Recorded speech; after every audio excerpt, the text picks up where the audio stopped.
स्वतंत्रता के अमृत महोत्सव के समापन के तौर पर मनपा अमरावती द्वारा मेरी मिट्टी मेरा देश की संकल्पना को साकार करते मनपा आयुक्त पवार साहब के मार्गदर्शन में अमरावती शहर के विभिन्न स्थानों की माटी का अमृत कलश उद्यान विभाग के गिरी साहब द्वारा दिल्ली ले जाया गया, जो प्रधानमंत्री की संकल्पना से अमृत वाटिका निर्मिती के काम में आएगा।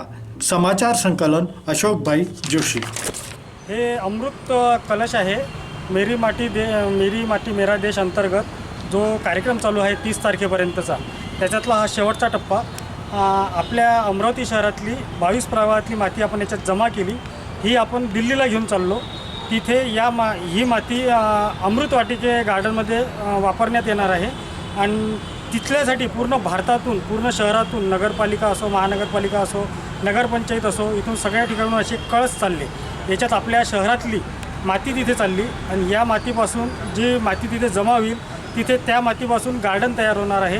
त्या गार्डनचं नाव अमृत वाटिका राहील आणि ते आपले जे शहीद झालेले जवान आहे त्यांच्या प्रित्यर्थ ते गार्डन होणार आहे। तर त्यासाठी मी आता ही माती आपल्या शहराकडून दिल्लीला घेऊन चाललो। बहुत अच्छा, धन्यवाद।